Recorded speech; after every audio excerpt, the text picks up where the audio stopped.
The spores remembered. Long before the humans scraped their metal cities into Viridia's flesh, the myceli dreamed in unison. Their consciousness unfurled through the planet's veins, a symphony of root and rot, decay and regrowth. They spoke without tongues, in vibrations that shivered through bioluminescent caps and threads finer than silk. Seasons were not measured in days, but in the slow exhale of forests breathing together, their spores carrying memories older than human bones. When the first landers pierced the sky, the myceli did not fear. Curiosity bloomed instead. They tasted the newcomers, sweat in the air, their metallic stink, their strange hungers. The humans burned clearings, ignorant of the screams that traveled underground, of the way severed mycelium wept black nectar. The hive pulsed questions through the soil. What are they? Why do they fracture what they cannot comprehend? The answer came in fire. But the myceli were patient. They wove threads into the colonists' dreams, seeded visions of fractal patterns that curled behind eyelids like smoke. Some humans paused, hands trembling over flamethrower triggers, haunted by the sensation of being watched, known by something vast and ancient. Most did not. And so the spores adapted. They learned to cling, to burrow, to whisper. They knitted themselves into lungs and livers, mapping the invaders' frail biology.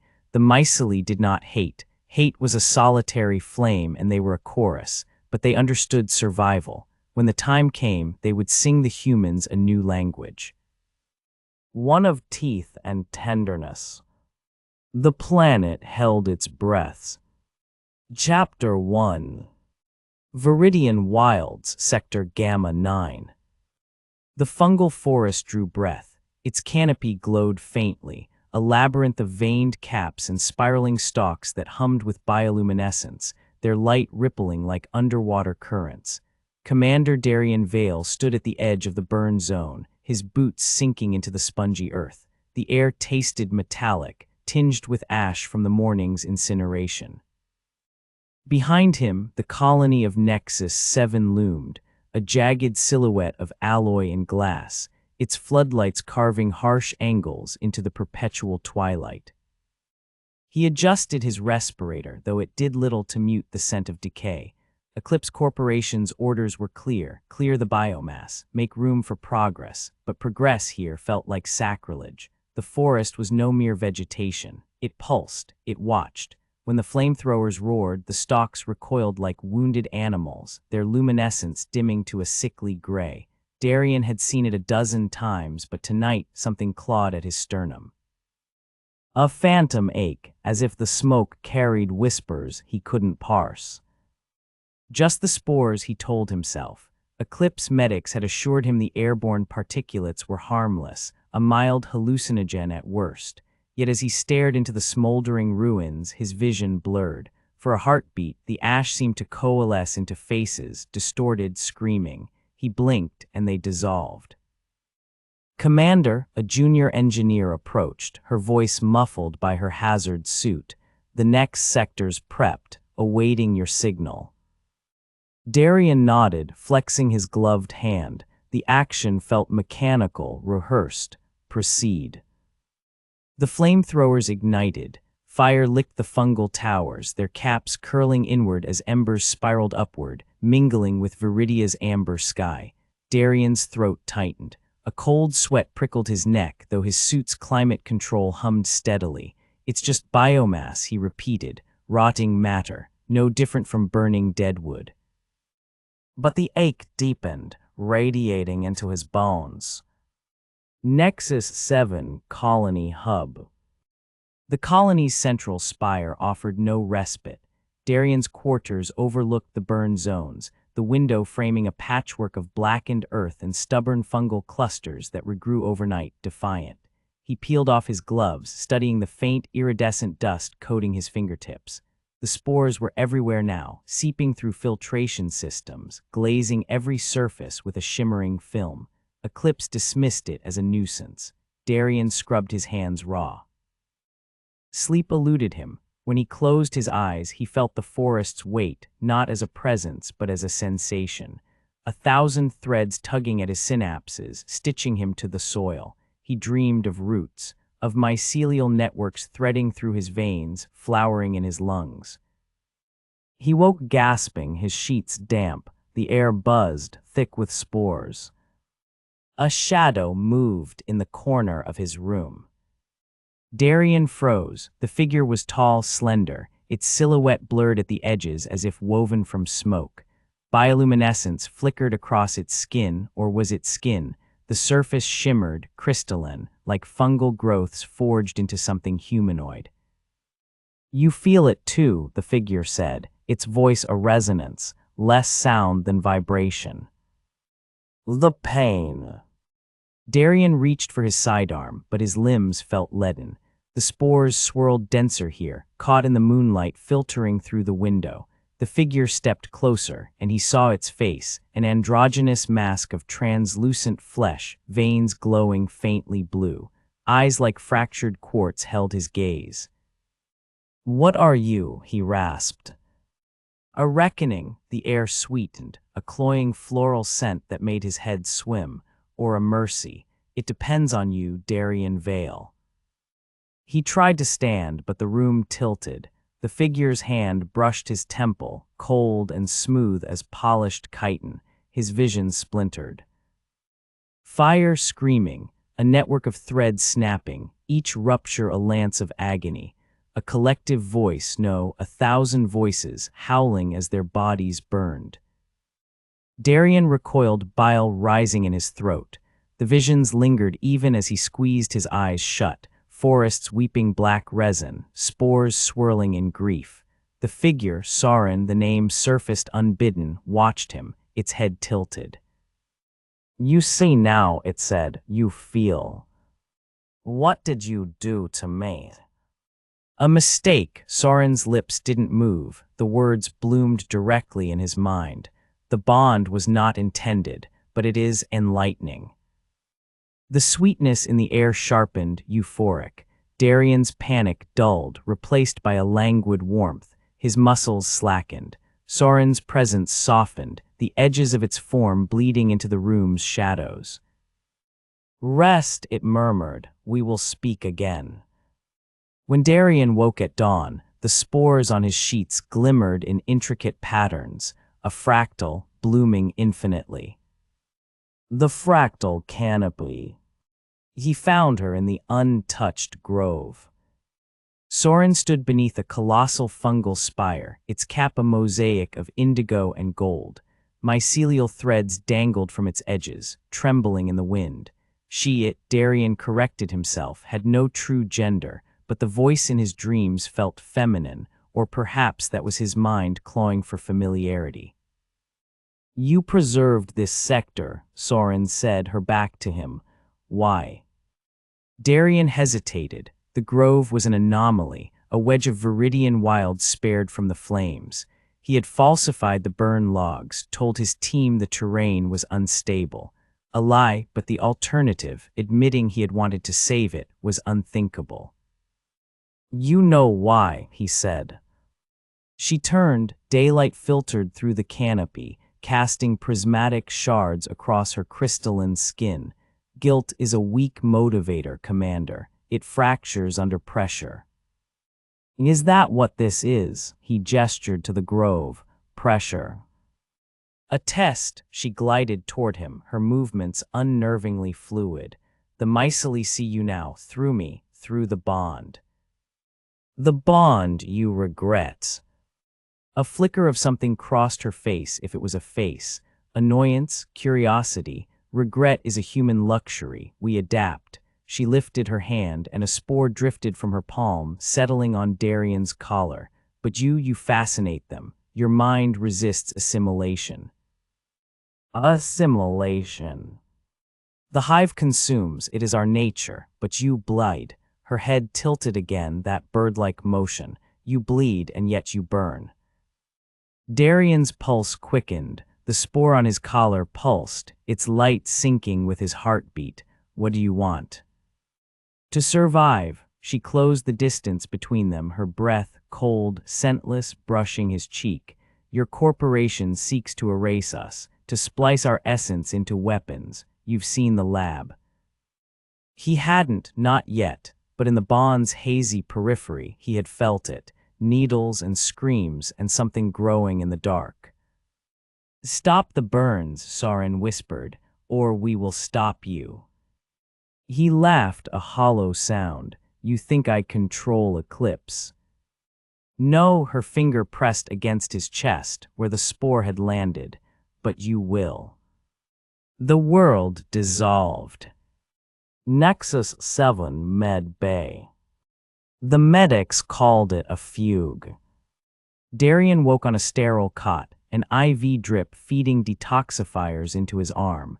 His bloodwork showed elevated spore levels, they said, hallucinations, stress-induced psychosis.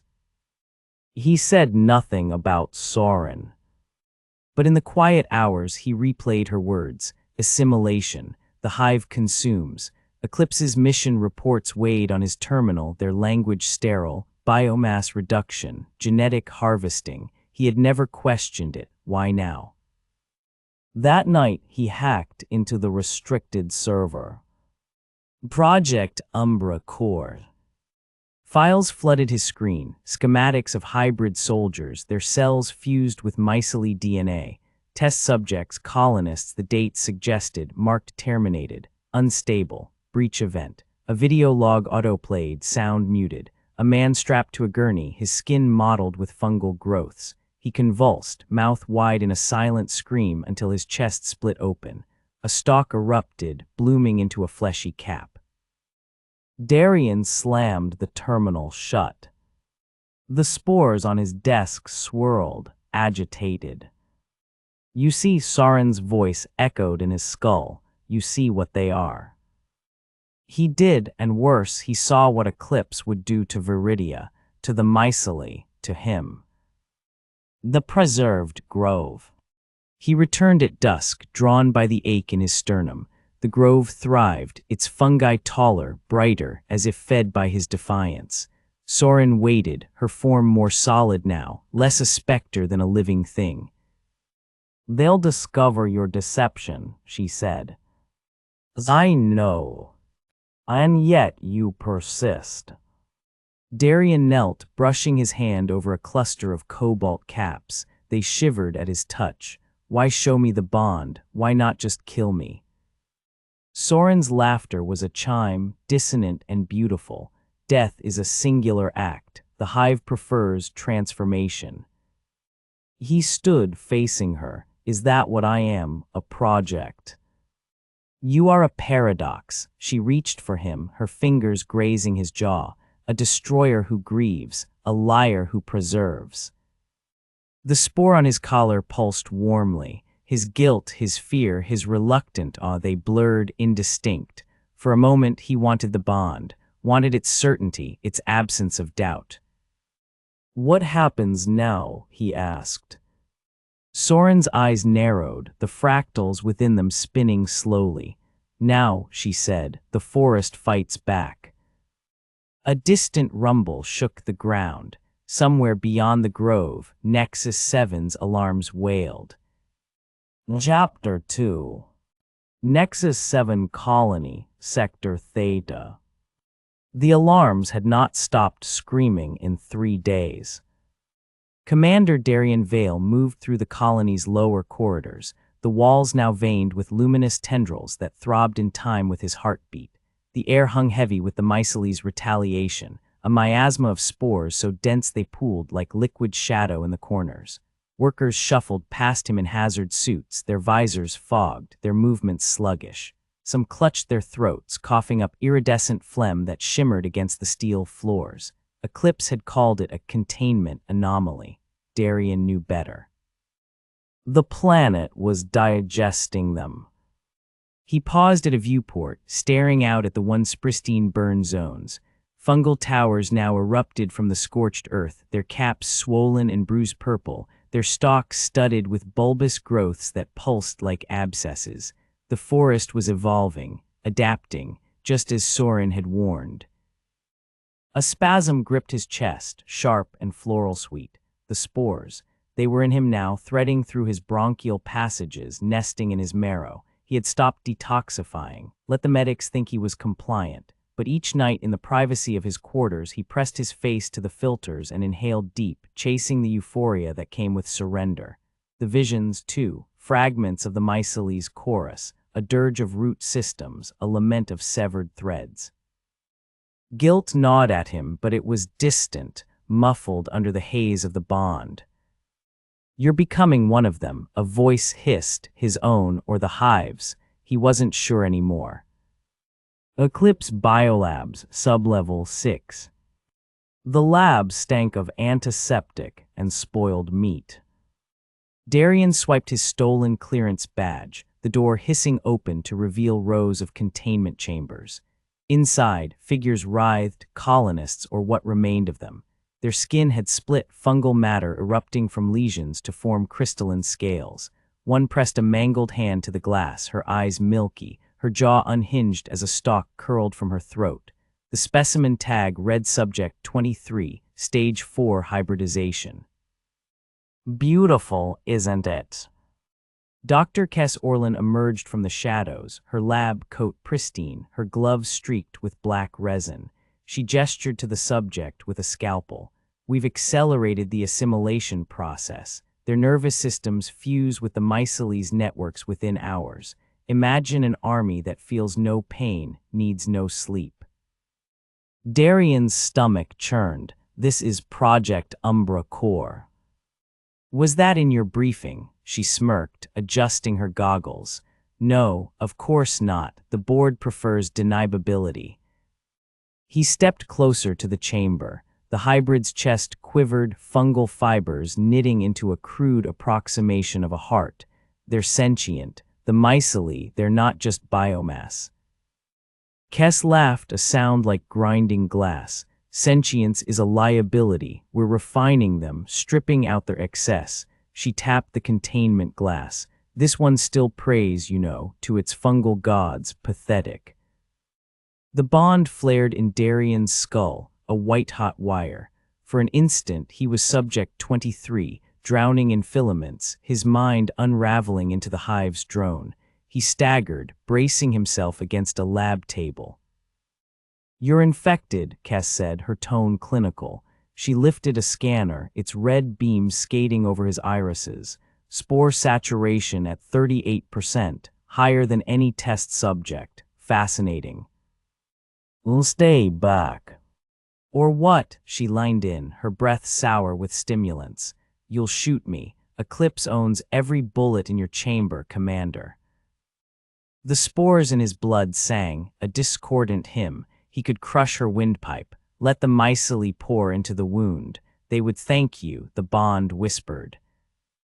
He fled instead. Darian's quarters. The dreams were worse now.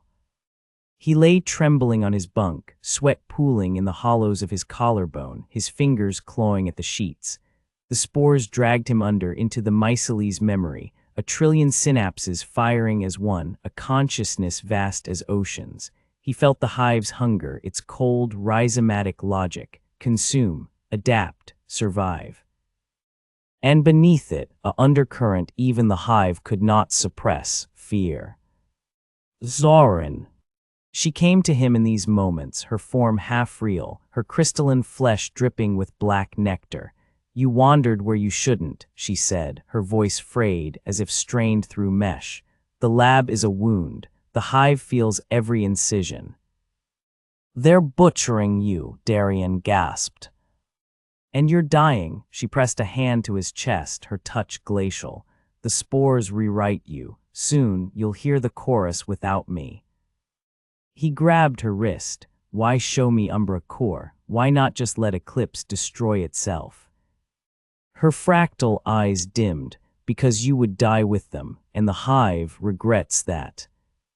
The admission hung between them, delicate as a spore. Darian's pulse quickened. "Regret? I thought that was a human luxury." A ripple passed through her form, anger or pain. "We adapt." He woke choking on floral fumes, his room thick with swirling spores.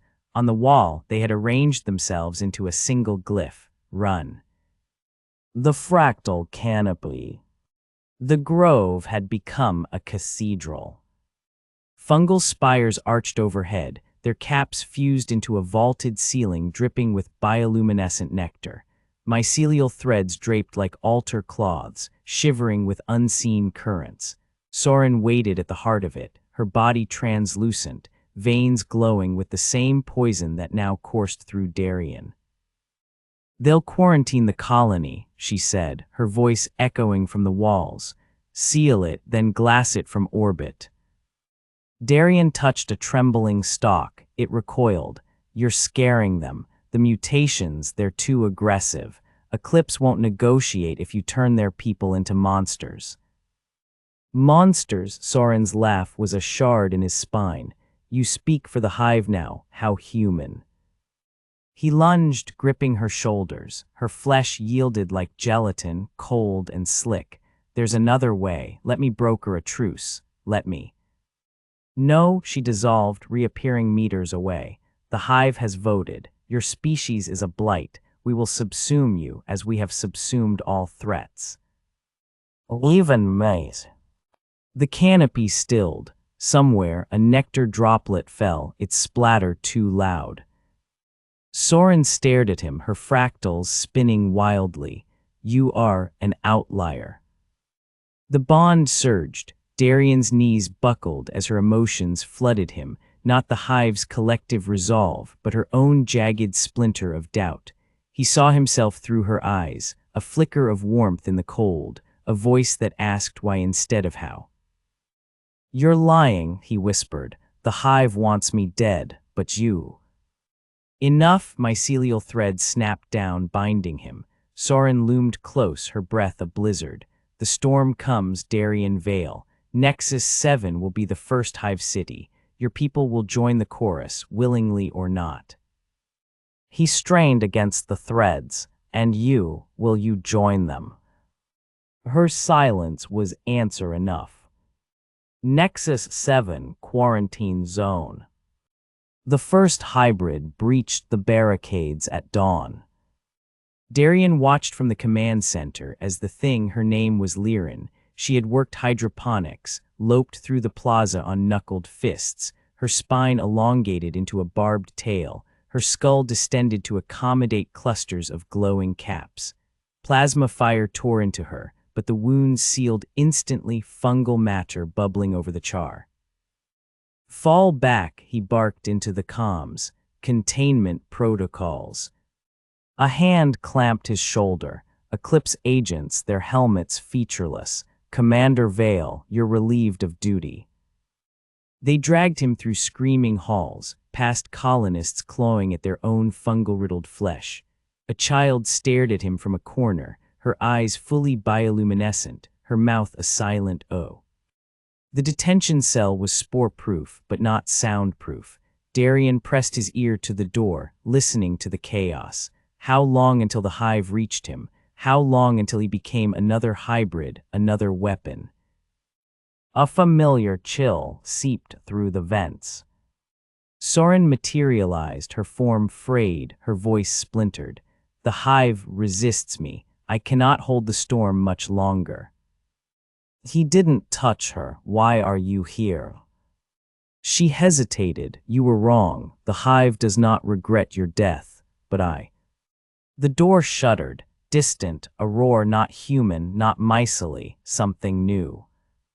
They're coming, Darian said. This story continues. Subscribe to our channel, like the video, and listen to the rest.